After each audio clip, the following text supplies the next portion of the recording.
All right, so what do you do at a tattoo convention? Or more importantly, I guess, for this, why do you do a tattoo convention? Well, if you're an artist, you do it because you need to, because you have to. You have to, trust me.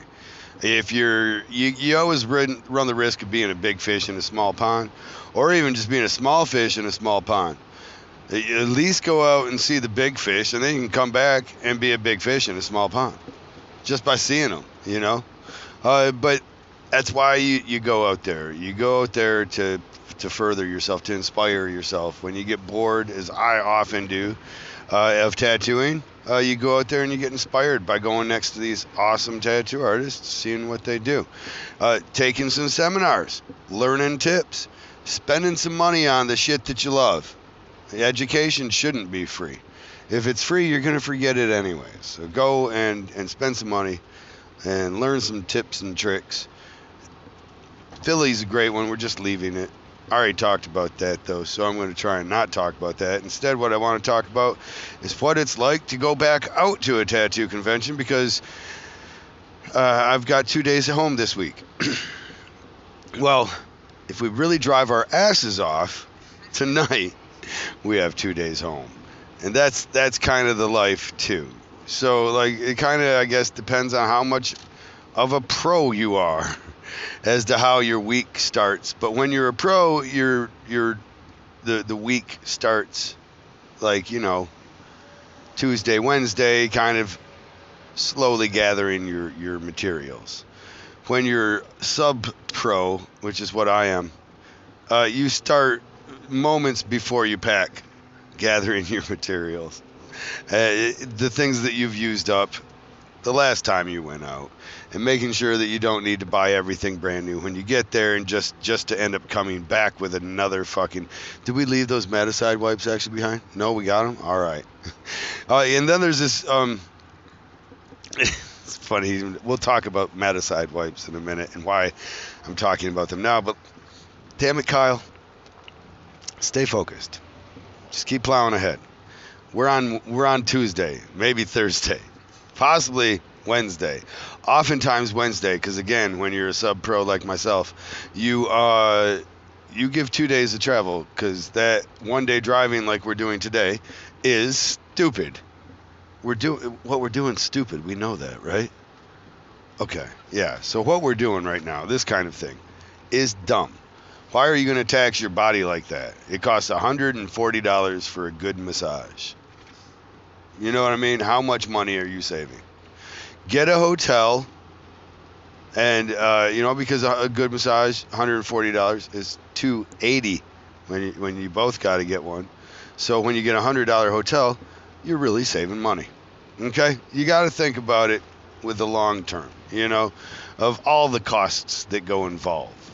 So you start out Thursday gathering your stuff, then you pack it all inside of your vehicle, depending on how you like to drive. Your vehicle may treat you like, you're packed inside of sardines, like we are in my little HHR. With how many miles we got? My wife's checking the mileage. 373,000 miles on our little HHR. That's a lot. If you've ever put more than 100,000 miles on a vehicle before, you get to kind of, it's like a worn glove for you now, you know all its nooks and crannies. Maybe how to maximize it, and everything that kind of limits it too. But this little girl, she's doing great. She's been underneath a semi. She took a couple of hits. She's not the prettiest thing. We hit some black ice once. Everybody was skidding, including the semi next to us. Candy overturned needing to avoid going in a trajectory that would have smashed us into a tow truck that was skidded out on the side of the highway from a previous skid. And that bumped us into a semi that we went underneath, and we had to fear that the wheels were going to smash us. But luckily, the ice was 100% slick everywhere, and so that nice little bump from the semi actually sent us back in the other direction, where we just missed the tow truck and nestled safely, kind of mostly a little, not, we weren't safe, but we nestled into a snowbank on the edge where we could get help from a tow truck. And then I pieced this thing back together like a little Frankenstein. And like these little cars are held together with like the weirdest shit. It's like, you're like, how does this stay together? And then, you know, when I got done with the front end and all the parts, I'm left with a couple of clips that I just couldn't figure out, or, you know, we'll call them spare parts. But she's 370,000 miles on the road. That's good. That we jump in that car, and we save some gas money there. Get a hotel. Trust me, get the hotel. Then you start out the next day fresh. You pull into the city, and you pretty much start the fight there.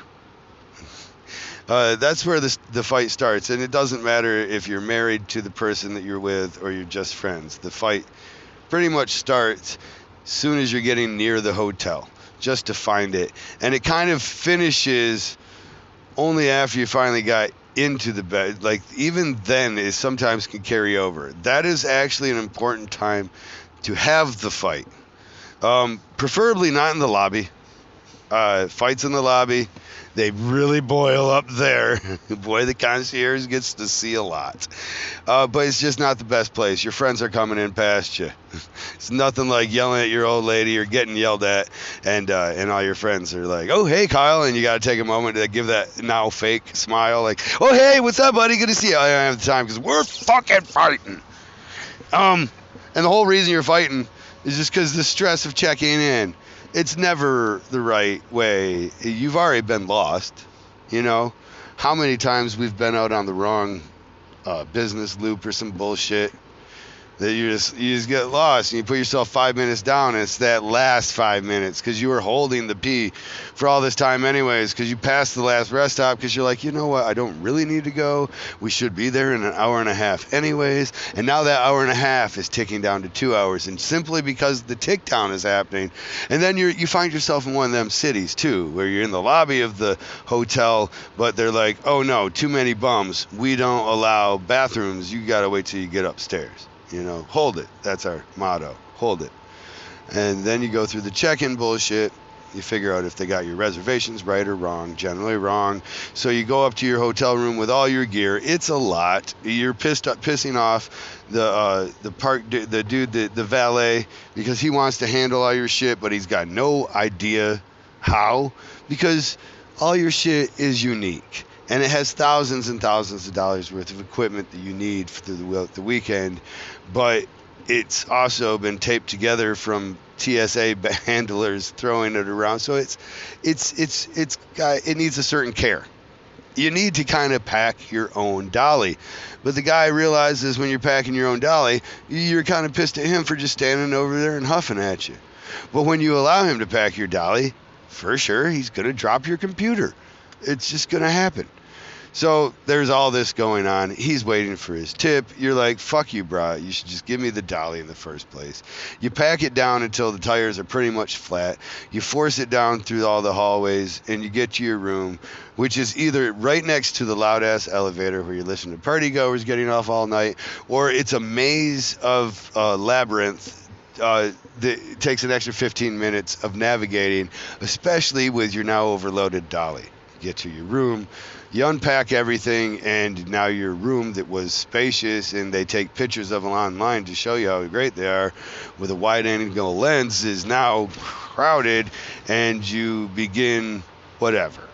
Now, this is the moment, really. If this was a yoga session, so far you've been working your quads like a motherfucker, and it's some time for some rest pose. That's what I say. So, of course, hit the bathroom, hit the shower, wipe the grime out your butt. Even take a nap. Everything else can wait, except no, it can't. That's the way you feel when you get in there, because now all the amenities are available. You have everything there, but you're not fucking done, asshole. Go return the dolly, because all your friends are going to need it. They're checking in too. It used to be very common. Why are you laughing, Candy? We might have even done it a time or two until we really thought this through. But it used to be you would keep the dolly in your room. Oh my fucking God! You would leave all your shit that you didn't, and you just pack up your dolly, and you go to your friends' rooms, and they too would have dollies. And then your other friends checking in all weekend would be bitching about the absence of dollies, and you'd be like, oh, yeah, I guess they don't have an unlimited supply of these things, do they? So now, of course, you need to return the dolly. And there's one more little bit I forgot to tell you about. Hey, you got to park. So, welcome to your new adventure. Hopefully you got the time to pee before the valet downstairs is pissed about you leaving it in the loading zone for too long, and they're trying to tow you out by the time you get out. You grab your car and you navigate through a series of fucked up runways that take you underneath highways that get you divided from your location, because you're kind of just thinking, right, going around the block, I'm going to find some parking. I'm even going to probably get the expensive shit, which I've learned. You know what? Get the expensive shit. Get the close shit. That's what you do. Get the stuff between you and the convention center. Do not go anywhere else. It is not worth it. If you save $65, it's not worth it. So anyways, now you drive down a series of one-ways underneath highways. You lose your sight of vision. You don't know where the hotel's at. You're lost inside of Baltimore. I say Baltimore because that's the scariest place for me. I come from Flint, Michigan, but Baltimore freaks me out. People in Baltimore, whoo, it's like a boiling pot ready to go off.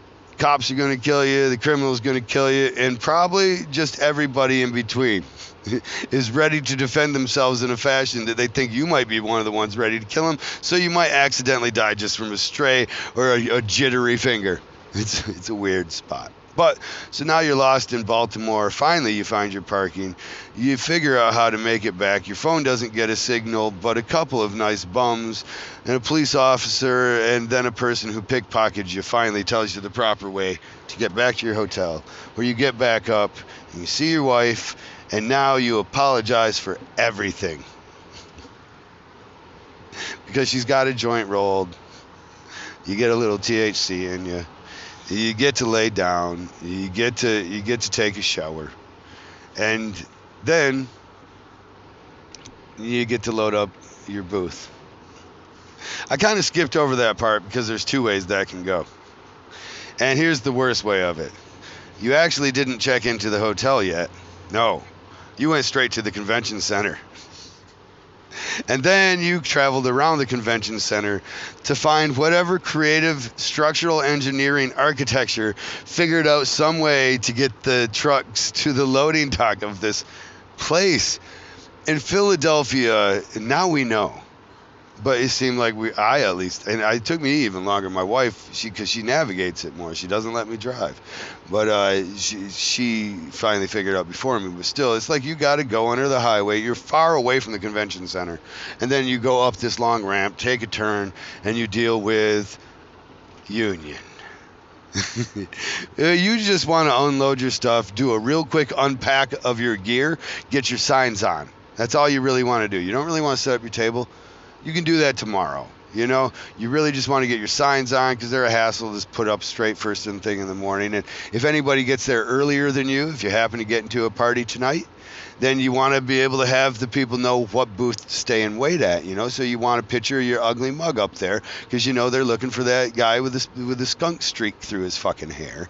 And so you want to get the signs up, but you can't because you're in a union town. And they got to unload your vehicle. Some vehicles get away with not being unloaded, depending on the size. You can carry everything in. Other ones, like many of my friends who have larger equipment, have to wait for some surly union guy who has in no hurry. He gets paid the same no matter what time your shit gets dropped off. And he's going to come over with a fork truck that's not needed and mandate that you put, you know, your minuscule lightweight items on it and wait for him to carry it through a line of other fork truck operators, dropping it off at your booth until you can thank him for, you can fuck you very much, you piece of and then you get on with the rest. Unions assault the earth. I don't want to get that the wrong way. And their labor sets the wage for the rest of us, right? Ain't that the good part about the union or something? I don't know. I know yesterday it is funny when you're like, Philly is a big show, so you're, I don't know, an hour and a half in a line of cars waiting to be unloaded by the union. And meanwhile, there's 5 to 6 union guys standing around all on the clock, being paid by the venue, being paid by our friend Troy Temple to do absolutely nothing. Nothing. Like work amongst office politics, maybe tell a couple of inappropriate jokes. That's about it. You couldn't, and then maybe give a surly order or direction to people when they were finally ready to tell the line to move ahead. But then sometimes you deal with that before you do your check-in and have your fight at the hotel room. But good idea. Definitely get your fight out. Get your makeup sex in. That's the whole reason you had the fight. Get the makeup sex in, and now get ready to go out, because there's probably a party somewhere. They usually have a, hey, welcome to the fucking city party for us artists. It's usually a good time. You're going to get there late. All the wings are going to be eaten. That's just what's going to happen. Or if they're there, they're cold. The cater done quit 10 hours ago. But the alcohol is flowing. And, you know, I'm an alcoholic. You know I am an alcoholic? Is that known? I'm an alcoholic, but I'm more a meth head. But I didn't even like meth. I love cocaine. I'm a weird, addicted person. I did at one point get a lot of psychological help through my addictions, and then I focused them more. So I still have gripping addictions, but I've focused them on things that don't have the detriment for me. I don't do meth. I don't do cocaine. Still love cocaine. I recognize how stupid meth was. I was just doing meth because it was so much cheaper than cocaine, easier to get. And I don't, I do drink, but I don't care to drink by myself. There was times, and even as I drank for taste for a dinner, somehow I've been able to avoid alcoholism, though I am at least labeled by the state as an alcoholic. I was at 16, I was an alcoholic. And I do show the signs of alcoholism, but I pretty much only drink in public. And mostly because you wouldn't want me like normal anyways. I'm not nearly as fun. Actually, you know what? No one else is nearly as fun. I'm super awesome sober, but everybody else boring as shit. And then you get in that moment where you get like where they're drunker than you and now they're just annoying. You know, so you got to keep yourself at the right level to keep everybody else more entertaining, because they're not entertaining without it. You know, they need to be loosened up from their inhibitions a bit. So the alcohol helps. So that's the party. You go to the party, you hang out there. If you're smart, you avoid the harder drugs that may be around. I imagine they are. But after you say no a couple of times, that's kind of the nice thing. People, the nice thing about these hard drugs is if you develop a no, it just helps you, because there's a shame that someone feels in offering you something that you don't partake in. You know, even when you hand somebody a fucking joint, they're standing in the circle, everybody's smoking, you hand them a joint, and they look down at it and keep their hands in their pockets and they're like, I don't smoke that shit. Well, fucking A, do you got fingers? You ain't got to smoke it. Like even if I was handling you in a heroin rig, you could at least pass it to the motherfucker next to you, right? Like without getting some heroin in your system. Like that guy always like, and I don't know. It's weird. Who is that guy? Why are you here? I like that guy. He's oftentimes been my friend, but every time he says that to me, I'm like, why? Don't say that. Instead, just accept that I am smoking weed right now. You don't smoke it, right? You don't smoke it. Why? Makes me stupid. Makes me fall asleep. Makes me whatever. Forget things. Really? That's interesting. You know what I just forgot? That you don't smoke weed. Could you pass this to the motherfucker next to you that does? You see me smoking weed. It affects me the same. Please, get over your high horse. What, do you got a fucking report? Are you peeing in a cup this weekend? Again, why are you in the circle then? Okay, I vented. That being said, I need that guy to know I still love you. But I'm calling you out on your bullshit. Next time you try that, I don't have fingers shit. Fuck you. I don't smoke that shit. Yeah, do you got fingers? Pass it to somebody that does. The fuck, you don't know that this works? If you were in school and the teacher started to hand out papers and you already happened to have yours somehow, somebody in the line next to you, they had an extra one, got two somehow, they handed you over one because they thought you were cute. And you were like, wow, that ever happens? I'm surprised that happens. Never. Do they think I'm cute? Do they not even? Well, whatever. The next stack comes to you. You don't take two. You don't. Oh, I don't stop. I don't touch the papers now. I already got a paper. You hand it to the person who doesn't have. Okay. It's not the way you treat the mashed potatoes at the table, right? It goes around. Somebody's like, oh, I'm not having the mashed potatoes. Let it stop there. Fucking poor Aunt Nan ain't getting no mashed potatoes because I decided I'm fucking keto this fucking Thanksgiving. Fucking dickheads. Okay, now I'm really done venting. So anyways, you go to the party, you avoid the harder drugs, you don't get into the dirty sex, even though you recognize that infected girls probably do it better. It just shows they've got the wear to show it, you know. Obviously more practice, or at least we're hoping. Man, doesn't that have to suck for somebody who just gets burnt the first time they got up in some shit, raw dog? I mean, I guess you live and learn, you know. Maybe you start telling kids inside of an auditorium somewhere a tale of woe, you know, cautionary tale of like, don't just think it can't happen to you. I had sex the one time, no Jimmy, and the next thing I know, I got the syphilis, and now my fingertips are falling off. My favorite word. It sounds like I'm at a dentist's office. See, I did it again. The worst thing about is that it almost becomes infected. You can say it in a conversation, and other people will say it like a yawn's being passed, like a joint's being passed. But I do digress. After the party, you make it back to the hotel lobby, and as we all know from the name "This Shall Not Be Named" song, that after the party is the hotel lobby.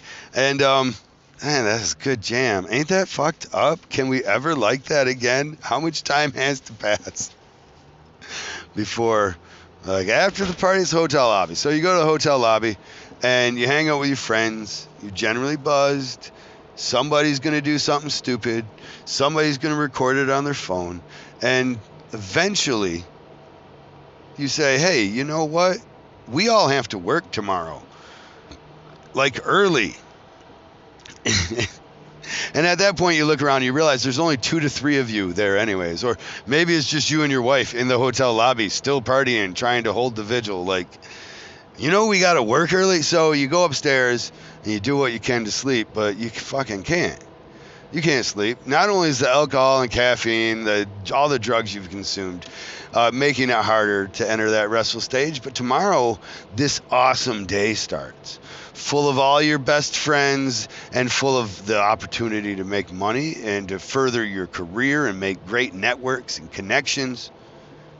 So you don't sleep, but you still somehow you wake up refreshed.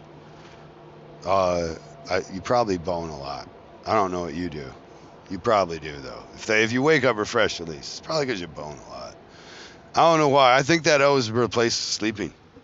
I always feel like that. Funny story. So, talking about boning a lot, probably shouldn't. If you were listening with the kids, turn off the don't. Because this part is about Miami. And it's a funny story because a similar thing happened this weekend. No, I'm just watching my wife's expression because she knows the story, but she doesn't seem to know it yet. So let me tell you, we're in Miami, which is a beautiful place.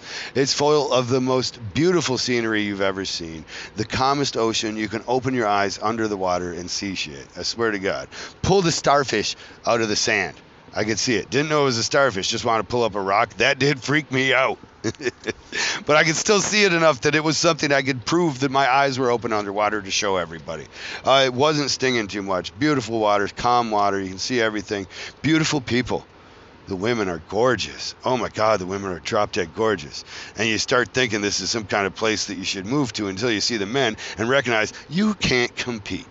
The men are drop dead fucking gorgeous. And you're like, no, if I moved here with my wife, I'd always be worried about her. So you're just like, we'll only vacation here, you know? But one of the funny, you go to Mango's. Let's just skip Mango's. Keep to the story, Kyle. Mango's is a funny place. May not even still be there. But man, that was funny when them strippers. They had dancers. They got the dancers on the stage, and they told these guys in the audience who wants to get the girl dancers to dance with them. But Mango's got guys and girl dancers. It's got like 6 different rooms of 6 different kinds of music. That somehow different people are partying at all times. You can go and mingle in between. Like some Mask of the Red Dawn is waiting to happen. It would have really been like a huge irony or symbolism for me to be there during COVID, but whatever. So, with a DeSantis in the corner, maybe like a Eagles back cover of the Eagles Welcome to California.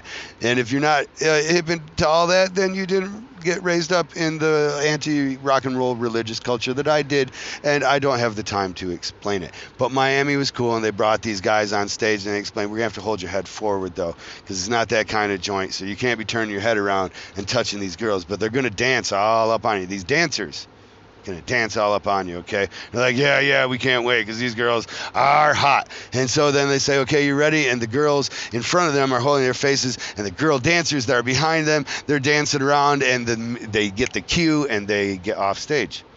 And on comes the guy dancers. And like, just as sexy as those girls might have been, you're like, I'm not a gay guy, but it's not like I don't have eyes. If I had an ideal that I would appeal to, then they would be on the 10 spectrum as well as the girls. But so, I don't know, maybe these guys, if they swing the right way, they didn't mind it. Certainly, here's the funny thing, they didn't mind it. These guy dancers danced all over them.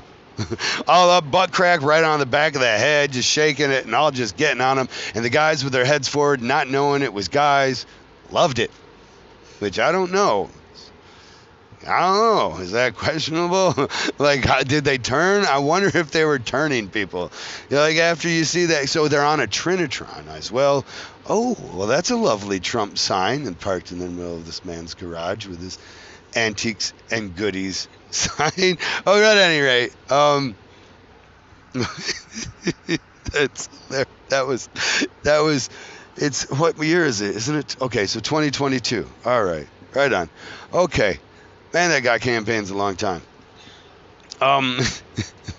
Worst thing about politics is political signs. And the worst thing about political signs is that they last like bad Christmas decorations for far too long after the effect. And one of the worst things about Donald Trump and the fucking Democrats that hated him is that war of signage of the neighbors that hated each other. They got to put up their go fucking Brandon or whatever signs and their I don't know, pro-killing babies sign. I don't know what other sign. I know they fought, and it's like they left those signs up way too long. And I just passed one that completely stole my story. That is like I could not be a comedian. I really realize that in times like this. How I would react to a heckler just completely pull me out of it. I'm like a dog chasing a squirrel, right? And then there's another squirrel. You follow me? You know, like a dog chasing a squirrel in a world full of squirrels. So, at any rate, these guys get danced all up on, and then the moments pass, and the girls get back on stage, and they they get to the front spot where they were, and they let the guys turn around for a second. The guys love it. They do it like 5 times to these guys. They're fucking 20-foot Trinitron. All their friends are laughing, catching videos of it. Anyways, Mango's. Back to the original story, which was actually just starting the setting. I love Miami. It's beautiful. It's a fucking gorgeous place. It's almost as cool as my favorite place in the world, Cocoa Beach. Cocoa Beach doesn't have the vistas or the people that Miami does, but you cannot surf in Miami. And Mark Longenecker does not live in Cocoa Beach or in Miami. He does live in Cocoa Beach. Back to the story, Kyle. Thank you. I appreciate that, man. Keep me on point. Good looking out. So back to this. What was the story? So we're hanging out with some friends, and I'm not going to say his name. He happened to be at the show this weekend. Again, he's extremely influential person inside a tattooing world.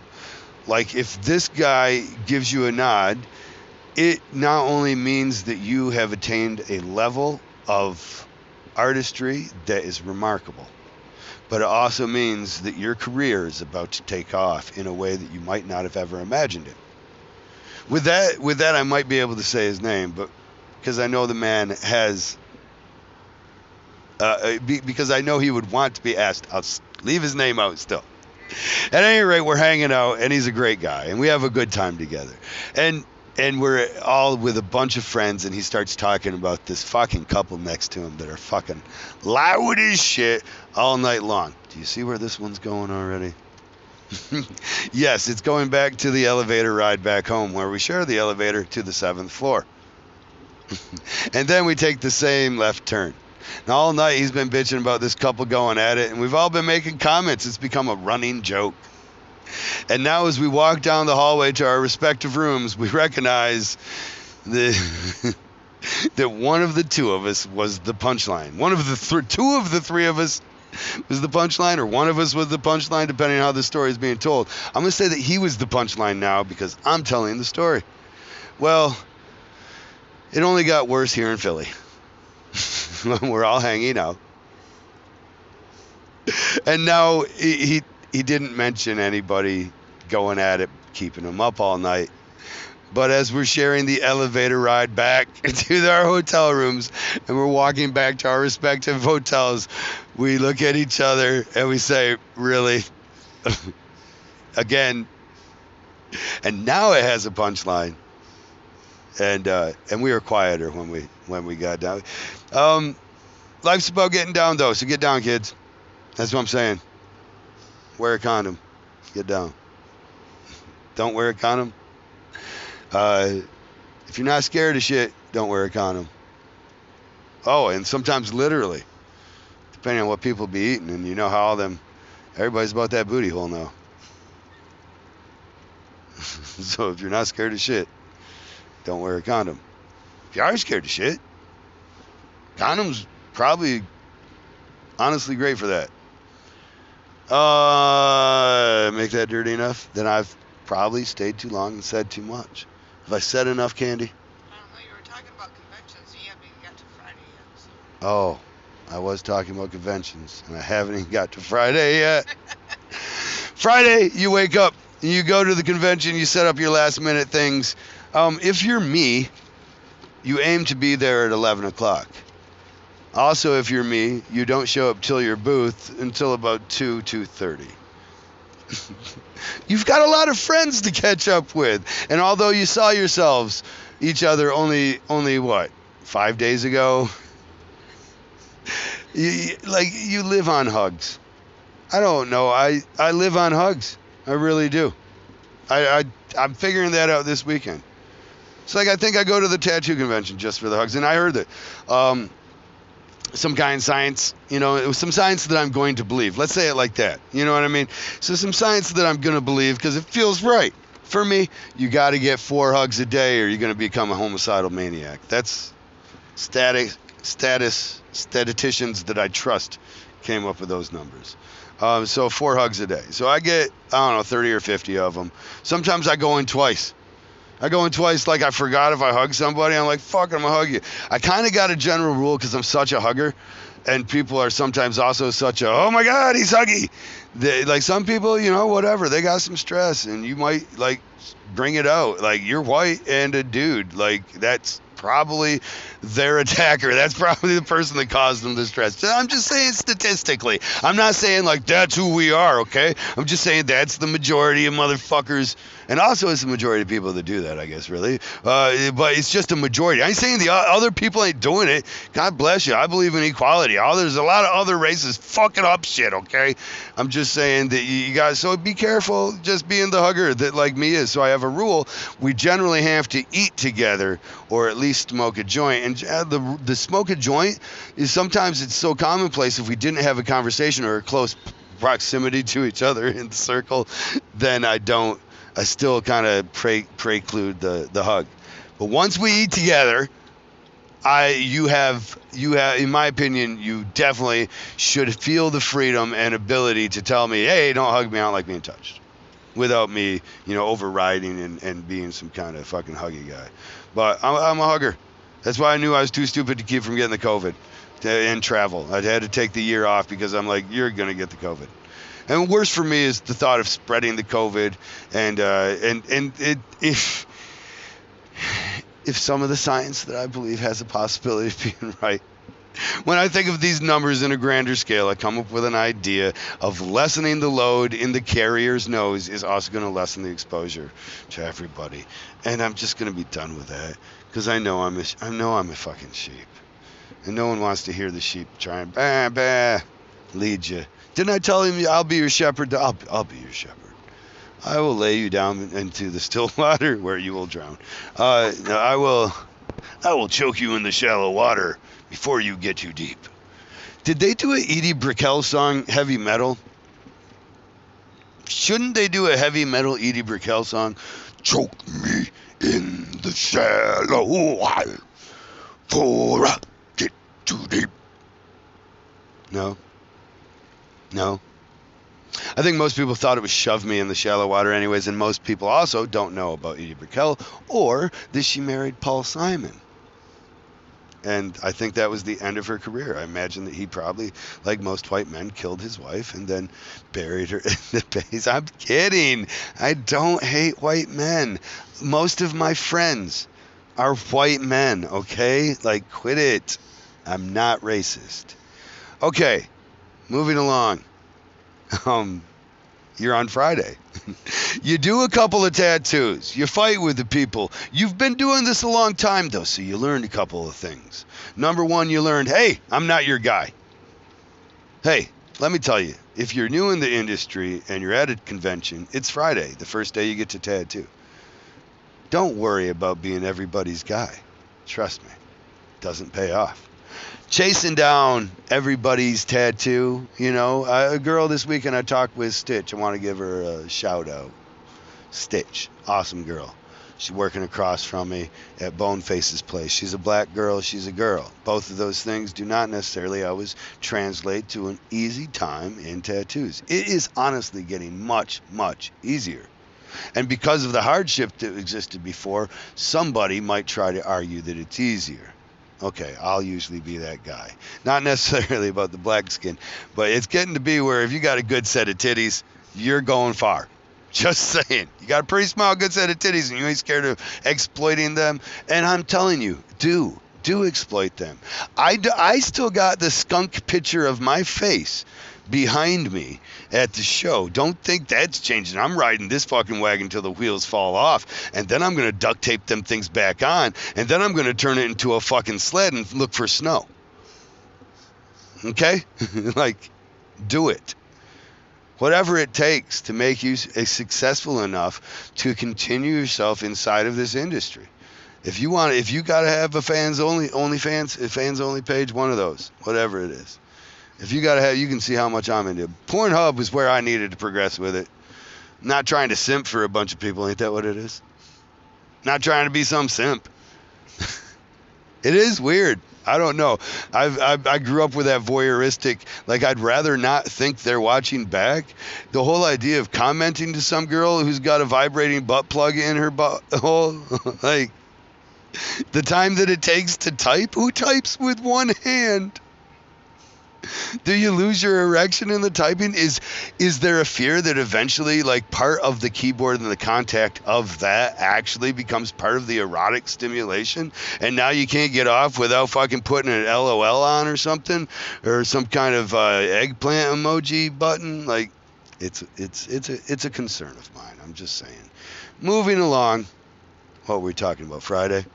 So I'm telling you, if you're a new tattoo artist, get a know. Or get a idea of where people are at who do things better. I don't like doing lettering. And it's really going to steal me. I have a $600 minimum. I'll talk about that for a minute. We're at $600. Fuck you, Kyle. That's the first thing I want to think of. Someone tells me, I got a $600 minimum. Oh, yeah, fuck off. Thanks. And I get it. People do. I mean, I get that. I don't mean I get that I understand that. I mean, I get it. People say, fuck off, Kyle. They hear the 600, and I say it, though, with a soft enough eye that I hope they're not That I understand it's a thing, but at the same time, I deliver it like this. I have a $600 minimum, but that isn't to rip you off. That is to make sure that we're doing artwork that is going to allow me to provide my unique perspective, my unique abilities to the tattoo. For less than $600, I found I can't do it. And the thing that also does, that is a benefit, like say I'm just next to Joe Schmo, tattoo artist, great guy, and I fucking love him, right? And me and Joe Schmo, we hang out together all the time, right? Matter of fact, he's possibly a better artist than me. We're chomping at the bit, we're learning at the same clip. We're at the same place, so of course we're learning at the same clip. We're at the same seminars. We're next to the same great people, and we're tattooing, we're learning. And then I'm on a TV show, and Joe Schmo is not. Right? And then people come up to me and they're taking pictures with me, and Joe Schmo, even if he's a better artist than me, they're not as interested. And sometimes they even skip over Joe Schmo because they got their moment of energy, their contact. And it felt weird to hang around or linger around that same place. So Joe Schmo actually ends up losing business. Right?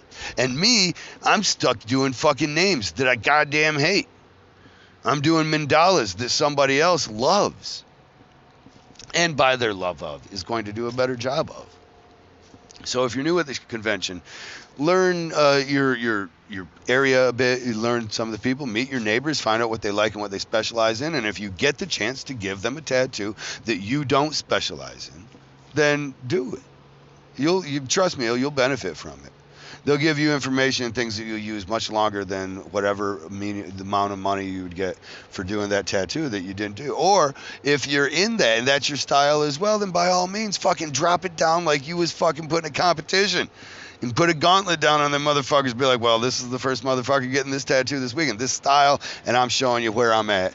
And let's do it in a fun sense of the competition that will inspire everybody to come up to a greater level, right? And that's with your neighbors and even around the area. I've got so many friends at this Villain Arts Tattoo Convention, and on just the circuit alone now, I can generally say so-and-so is going to do this way better than me. You can have them do it. Don't worry about me.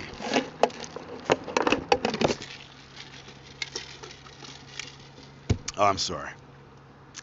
Sorry for drinking. Like, I've done enough radio that I've learned there's an amount of silence that is unpalatable. But boy, on my part, my ears keep popping through these Pennsylvania mountains. Friday. We're at Friday. Kyle, let's move on through Friday. You've done a couple of tattoos now because what happened? You sent the ones that were just going to keep you from finding your client. Your client's out there. Remember that. Your fish is out there. That's why you're at the show. You're changing the dynamic of supply versus demand, and thereby changing your necessity to do every style of tattooing. And now you're getting to a place where you can begin to find out what you love and what you want to specialize your tattooing career and direction in. Because at the end of your career, if you don't have a specialty, you may not have the same longevity. I'll explain it like this. I'm finding my specialty is doing certain types of work that will allow me to work with a shaky hand and a bad memory and a lack of imagination or ability to keep up with these kids that keep pushing the envelope. And I will not feel bad about that. I'm not about to cut on Jack Rudy, okay? But it might sound like that. I would never. Oh my God, it's even hurt to say, and I'm prepared for the backlash. But Jack Rudy is doing a style still that he can do forever, that he is unique to. But it's not this progressive style or this thing that other artists can't do. Other artists can do it, and some maybe even possibly achieve a result that might even be faster or cheaper. Probably certainly cheaper, as I've heard many people's stories. But God damn it, you're getting a Jack Rudy tattoo for a reason. You're not getting a Jack Rudy tattoo because you're like trying to find out who can do this for the cheapest price, who's the hungriest. We learned something when I was a roofer about selling roofs from one of the salesmen. And we sold a roof I've sold all kinds of, no, I haven't, I have sold some roofs, but I've done all kinds of roofs. Expensive roofs, ghetto roofs. Roofs where it was just a 30 pack of beer or whatever that a friend pulled out, and we all started drinking, and we just slapped some shit down, and we fucking, whatever. We hoped for the best, and when it started leaking, he knew what he got himself into, and he saved enough money that, you know, he could afford to redo the drywall and patch the hole, you know. And I've also done roofs that were middle of the line that small companies trying to compete, hungry companies were doing. And we'll say that that's kind of like the scratcher, the apprentice in tattooing. And then there's the higher end of tattoos. And they have their own divided class and classifications too, right? But those people are at the spot in their career where they're funding their families, you know? They have bills. They can't cut the corners and burn the midnight oil like the young timers that are full of passion for this are, because they're also learning. They've come to a spot where they get paid more, and they should. They have to. You're taking a chance with that hungry kid who's learning something. I remember several times being hungry, doing cheaper work, and finding myself when I get introspective on it, I find myself making choices that were made not just in the desire of being more efficient or quicker, but were also made that were detrimental to the tattoo as a matter of not having the energy left even. Because I'm trying to do it so quick and everything, not having the energy left to pay enough attention to do it proper. Klingon forehead's a big one I used to do.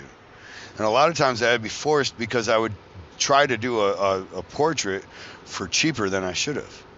And at some point, you realize you're behind the 8 ball because you're kind of stealing money out of your kid's mouth, or at least time from hanging out with them and making them a better person and functioning member of society. You know, at one point, you'd rather be fishing and getting a quality of life than you would be tattooing and losing that quality of life for a transfer of money. Or for knowledge, at least. The money becomes a lubrication that you can pause. You can take a break. You can treat yourself good enough to have the concentration, you know? Pianists, it does sound funny to me every time I say it. Like, you give a concert with your whole penis, huh? Wow. And people show up. They pay big money. Well, these guys got to concentrate for long amounts of time. And that's some of the harder thing, is remembering the notes and the concentration. It's one of the harder things about the concert pianists. Same goes with tattooing. And if you don't treat yourself right, you'll find yourself at the end of it. This is a concert pianist that isn't hitting that high level. He can't fucking maintain that concentration for that long amount of time. Neither can you. So it can hurt your tattoos when you're charging less. When you also charge more, you help your fellow tattoo artist. Like Joe Schmo. When somebody comes to him and they say, hey, I want to do some lettering, or I want to do this relatively more basic tattoo or whatever, and this dickhead over here told me 600 fucking bucks. And he says 400, which is maybe still higher than the guy was ready. He was thinking, well, I'm at a convention. Aren't they supposed to be free? I paid at the door. So maybe he was at free. I started him out at 600. When the guy hits him at 4, then all of a sudden it all makes sense. And he's like, yeah, 4 sounds good. And he doesn't even balk at the price. I've helped that man. And I owe a certain amount to the industry, don't I? As well. And if it benefits me in some case too, then I am navigating this properly. And I believe I am. As I'm seeing the results. Because people do. They move on from, we can't use that. They move on from me and they go and get tattooed by my friends. Sometimes they feel bad because I get around. A lot of times I'll see them again. I'll see him sitting in the chair of one of my friends getting the tattoo done. Trust me, I've already moved on. It's not hurting me. They'll almost be like, oh shit, yeah, hope he's not mad. I went and got a tattoo for cheaper. I am not mad. This is, all working out the way it's supposed to. So that's Friday. No, it's not. You got to eat. You're hungry. And if you're a pro like me, then you brought a bunch of snacks and they're hidden under your table, and you brought them in on Friday during load up, load in because you stopped. Well, I guess I skipped the part where you stopped at Walmart and grabbed all your groceries. That's part of the fight too, to be honest, because you're trying to think of stuff you need, and it becomes a stressful moment. Like, what if we don't, you need this and we don't get that? Well, how much paper towel are we gonna need? Do we want to bring some for friends? Because if you got paper towel, somebody else is gonna be like, dude, did you bring one? Yeah, of course. I thought about you at the checkout. Why wouldn't I? Think about all my friends at the checkout who weren't thinking about me at the checkout. So anyways, you're gonna have to give some paper towel away, but no big deal. So you're trying to figure that out. You went to Walmart, you brought in your alcohol, and you brought in your snacks, stuff that can stay outside of a cooler. A lot of chopped tuna fish and chicken with crackers, or chopped chicken with crackers, kind of meal deals, protein bars, espresso peanuts, or excuse me, chocolate covered espresso beans, because fuck yes, and your things like that. If you're not, then you're stuck, and it sucks, because all you get to eat is a $14 chicken tenders that are fried and breaded and bad for you. They make you feel like shit. They're $14. That makes you feel like shit. And sometimes they don't let you out of the eating area, or you can't take it back to your booth and you have to find some other place to have it even. Which is honestly just makes sense. But we're tattoo artists, so we're going to bitch about it. I eat inside of my booth when they allow me, and I'm very careful, and I try to be very careful, because I'm recognizing that point I could be bringing bacteria that could hurt my client. And I could also, more importantly, to me, that's why the universal precautions and the cautions is ever present, or I try to keep it ever present, and because it's synonymous with helping my client, is I am more likely, statistically, to be vulnerable to that same problem. So I try to be very cautious if I'm eating in my booth, but I'd much rather eat in my booth than out at some eatery area that, heads up, health department, is also covered in blood. Probably more. Unfortunately more. You see, we tattoo the public inside of these places, and the public doesn't seem to recognize the toxicity of their blood to other people and how these things work. And if somebody's blood is dripping out of a bandage that they have, and you point it out to them, you say, oh, be careful, you got some blood right there. The most immediate thing for them to do is lick their thumb and rub at it, as though it just magically disinfected itself. No, you just put your blood on your thumb. The digit you use to interact with the world almost the most, second only to your forefinger, that you're going to touch with your thumb next anyways, and then cross-contaminate and punch every elevator button. Going through a tattoo convention, you should honestly keep that in mind, though, that you are probably surrounded by blood. Like, there's a level that we learn in tattooing of safety that you have to then imagine to your world of contamination. And that things that are sterile are white, gleaming white, and things that are dirty with bio on them are red, bright red. And everything else in between them, determined by the amount of contact they have with, and then cross contact, where someone touches one thing and then touches another, that then transfers that color to that thing. So like elevator button, glowing red. Not really glowing, but it's orange. It's orange enough that you don't want to touch it and then eat a hot dog with your hand or pick up a chicken nugget. You following me? Despite all that, there's not this huge transference of bloodborne diseases at these things, which maybe supports all those COVID conspiracy theorists as well that think the numbers are way skewed and the scientists are all lying, because the scientists would probably also then be lying about universal precautions and what importance do we really need for gloves. They're probably also lying about the AIDS. Do I really need a prophylactic? Come on. I'm strong. I got super immunity. And anyways, there I go getting political. Shut up, Kyle. All right, I will. But then we move on. So now you know that. So the eating tables in a cafeteria where all these people are getting tattooed and then going to eat when their blood sugar is low, making stupid choices, touching their bloody tattoos, and then touching the table and the paperwork and the things around there are probably also going to connect. So don't touch your food. Like, I mean, there's almost an amount that you can't avoid of having, so like the touching of tables, the cross touches. So if you touch a table and then you touch your hot dog, don't eat the bun. You following me? And you know what? Keto anyways, don't eat the bun. Too many carbs.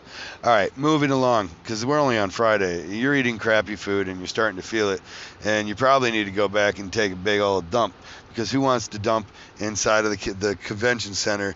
Because if you can get there early enough, it'll be fine. But Starbucks is open there too, so those bathrooms are busy. All right, and no one cares. No one cares in the bathroom. The second grossest thing inside of a tattoo convention, motherfuckers washing their tattoos inside of a sink. There are people pooping next to you, dude. It's like sometimes people just don't think about it. But there's a study about the air quality in a bathroom that might be important for you to know as you're washing your open wound in a bathroom sink where somebody is washing their fecal matter off their hands. But if they are using air dryers inside of that for their hands, as many of them do, the air is circulating more inside of there than it is outside. It's creating a pressure zone of sorts even. You have so much bacteria swirling around you. Do not wash your tattoo in the bathroom. When you go to the bathroom, honestly, your artist should wrap you up nice so that it doesn't come off. Don't necessarily have to be taped, but find some unique ways to put some plastic wrap on you, because it's gross any other way. And go back to your artist to wash it off, and I don't know, don't do it in the sink there. Go to the kids' bathroom sink, the shared one, you know? Ask somebody to help. Usually somebody can help. Your artist should have a vested interest in having you bandaged properly. Even if he's busy, you know? Sometimes I'll ask somebody to sit down and wait a minute, and that might suck. But fuck it, don't kill people. Don't give them hepatitis. Don't get hepatitis. Maybe that's better what I should say, because people will listen to that. Instead of getting hepatitis, sit down for 10 minutes and wait till I have a moment. Let me get done with the line work. I'm going to change my gloves. I'm going to go ahead and make up another bottle for you and clean you up. And then I'm going to take care of any of the cross-contamination, and I'm going to rebandage you. You're good to go. Moving along. Is that Friday? I've been preaching at people long enough. It's not all Friday. Because remember how you partied Thursday night? Well, a lot of people weren't there. So, well, we're Friday night. And although you tattooed right up until the end, because some fucking, I don't know who I want to get tattooed by yet, has been walking around all fucking day with the same idea. And he talked to you earlier, but he wasn't sure. And they talked to some other people, and they finally figured out at 8 o'clock that he wanted to have you do a 7-hour piece. And you got until 11 o'clock. And guess what happens at 11 o'clock? The boss man hates you. I've got a good working relationship with the boss man. We've talked about Troy Temple. That man is awesome. But I don't want to be on his bad side.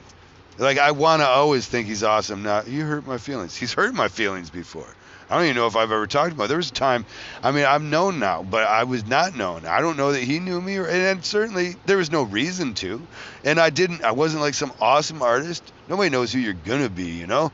And I did some stupid shit in Philly and bumped an artist one time in front of him and some other things in Philly. It was at Philly, too, ironically.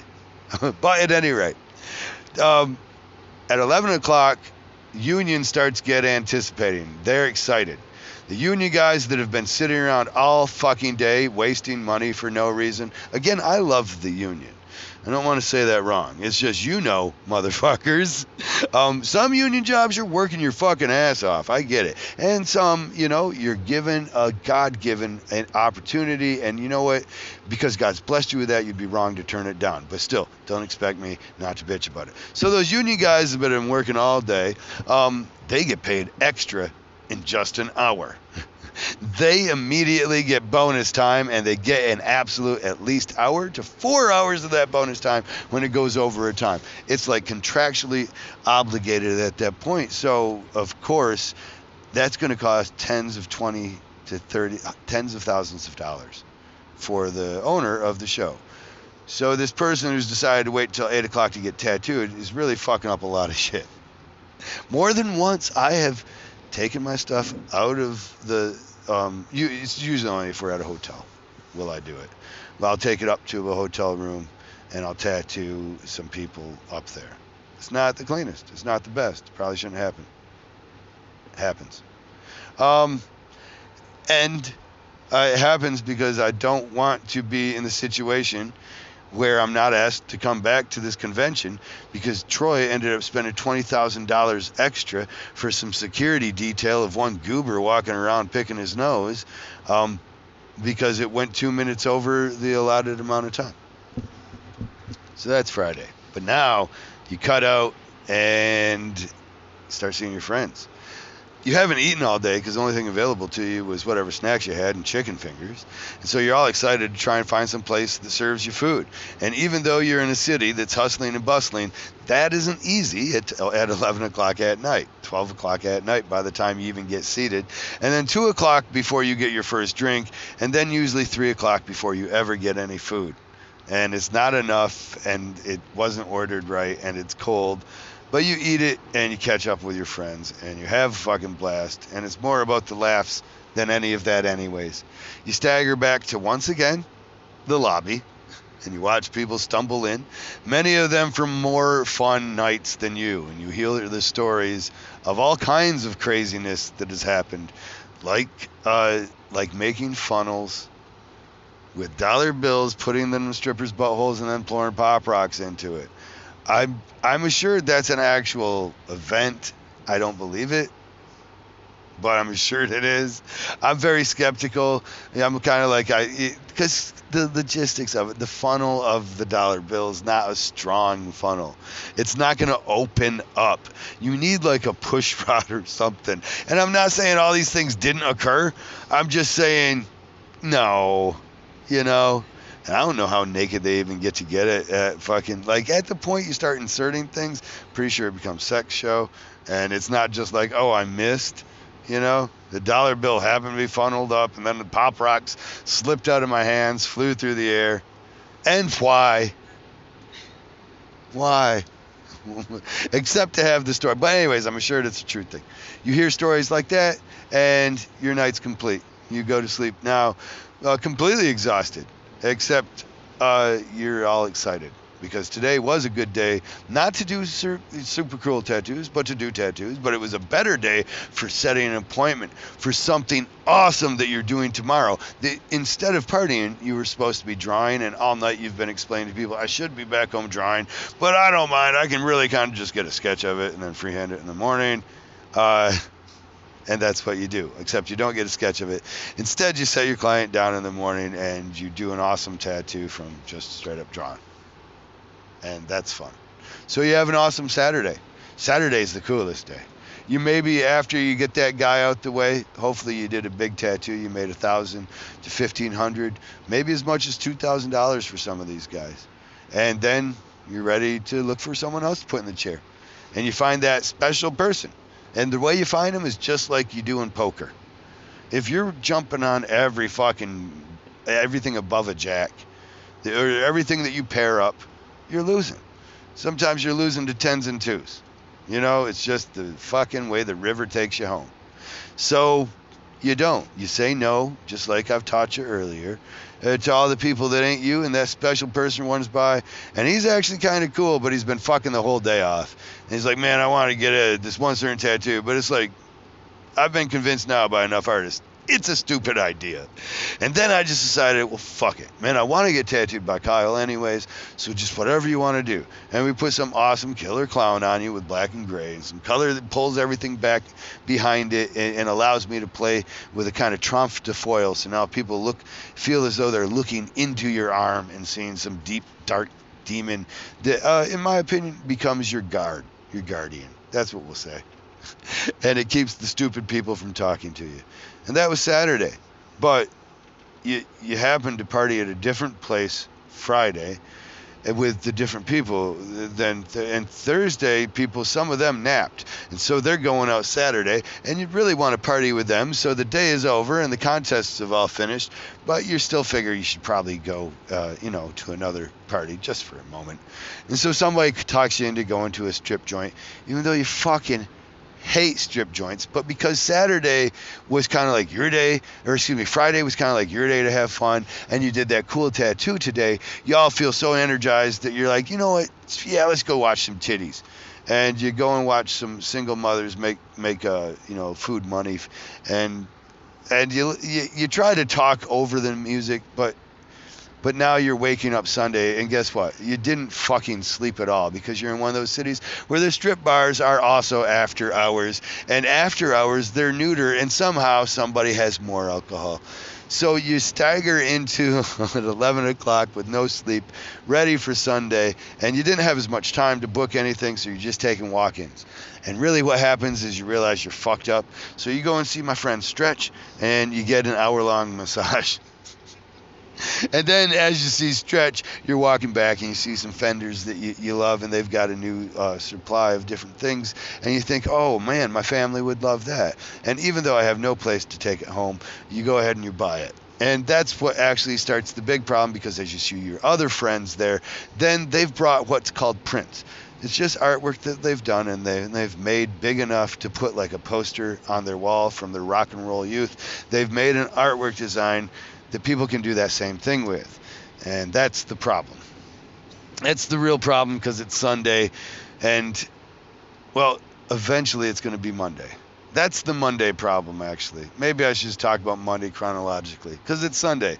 And you've gotten this little bit of rest, and you've actually closed your eyes in your booth, and you fell asleep for almost 2 hours, and everybody took pictures of you, and they drew shit on your face, and they're laughing at you, and you try and sell a tattoo with a giant penis pointed towards your face, and people get video of that too, and you think they're just taking video of you because you were on a stupid TV show. Meanwhile, everybody's snickering and laughing behind your back, and you actually put somebody in the chair, and then you do the tattoo with the penis on your face.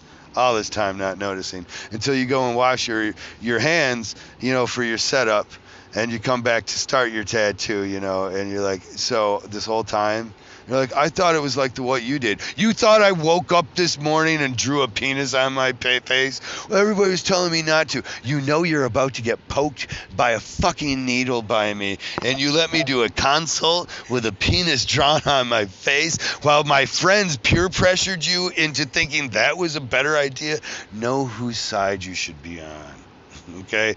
You should actually lean in and be like, hey, your friends are not your friends. They don't want me to tell you you have a penis on your face, but I realize you're going to hurt me in a minute. So I want you to know, somebody drew a penis on your face, Kyle.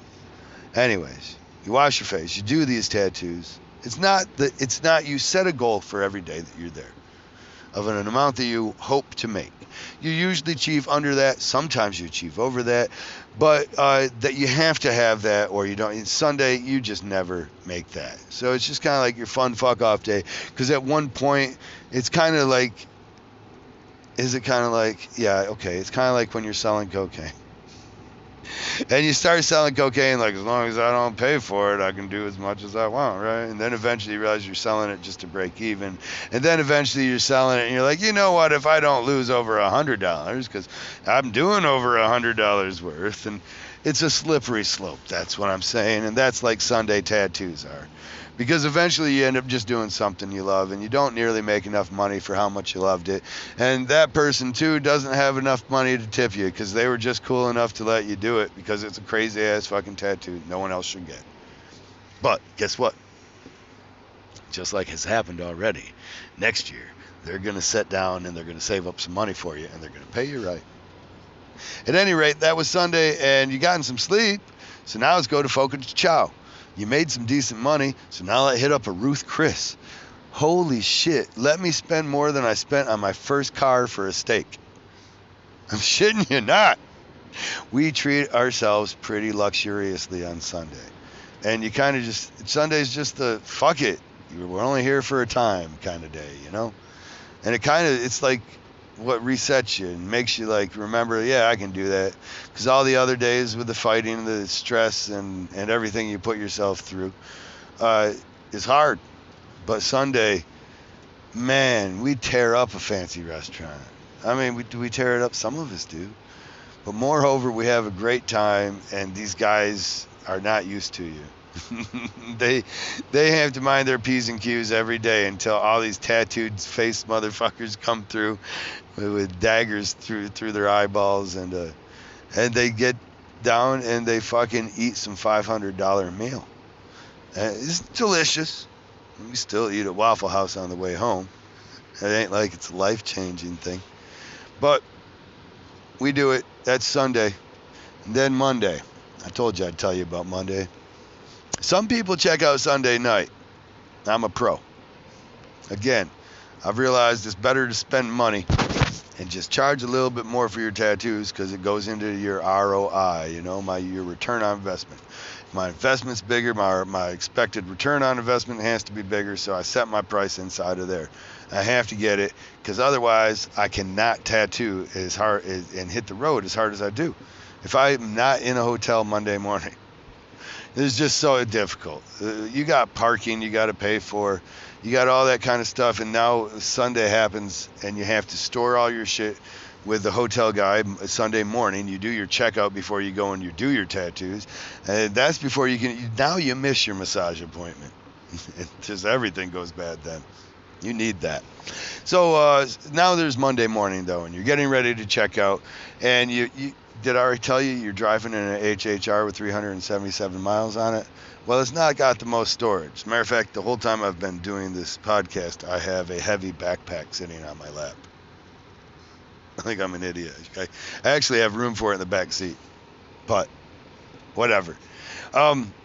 So you realize at that point that all the prints that your friends have given you or that you've bought because they were awesome are going to get wrinkled beyond recognition on the way home because you have no proper way to store them.